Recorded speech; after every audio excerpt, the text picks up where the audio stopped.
Hello, this is Grant, one half of the Herdsman, coming to you today to talk to you about Fullmetal Alchemist 2003, episode 11. I have just one thing to say about this episode. No! Ugh, this is a hard episode to get through. It's the first part of a two-parter called The Tringham Brothers, and I'm not gonna say it's bad, because no real episode of this show is bad. There's just great, good, and forgettable. This is forgettable. This is the Iron Man 2 of Fullmetal Alchemist episodes. It goes nowhere.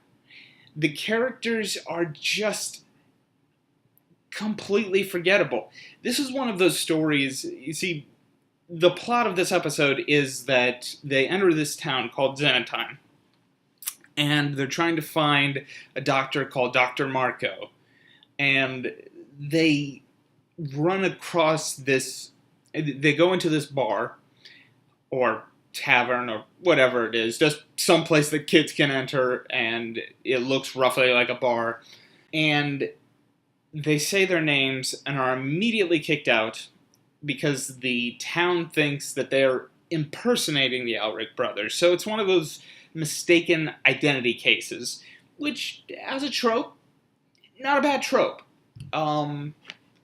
If it went anywhere, and it just doesn't. These characters who are called not Nash. Their father is called Nash. Russell and Fletcher Tringham. They're the impersonators. There's nothing unique about them. They just feel like knockoff characters, which kind of makes sense.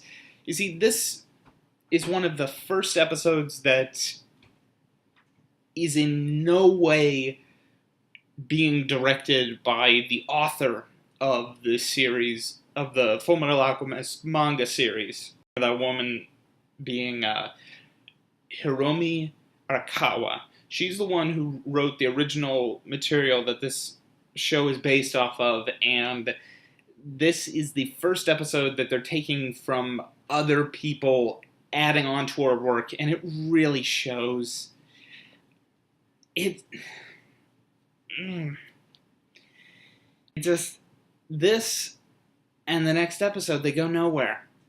They introduce a really lackluster villain, because this villain, it's terrible. You remember how I said before how Father Cornello was obviously not meant to be the big bad of the series? Well, say what you will about those types of characters, at least he was memorable. You could get into this character. He had a certain charm to him, but you could also sense this, I'm not quite trusting this guy. But this one that they call Mugiar, which, wow, so obvious right off the bat that this is a bad. I've never heard that has the name Mugiar. I mean, he just sounds villainous. Cornello sounds like a kind of what's the word? It kind of sounds like a friendly name. That's perfect for a villain. Mugiar is not. It's way too on the nose. It perfectly fits this character who just he goes nowhere.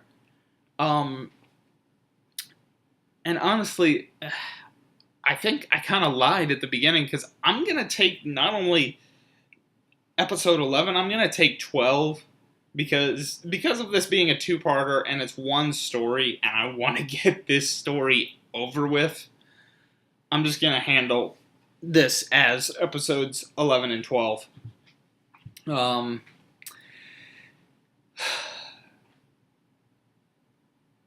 best parts of this are honestly in the second half of the episode. and there are some interesting visuals, and they're at the very tail end of the episode. It's when they're trying to figure out how to basically detoxify a town, because the whole point of this episode was that this little mining town is trying to get economic. This show, to its credit, does actually complex stories such as economic stories pretty well, in a way that kids could get into. Maybe not fully understand, but kids could get into a story like the ones that they portray in this series in other places. This isn't as interesting. It feels like it's ripping off other episodes in the series that did it better.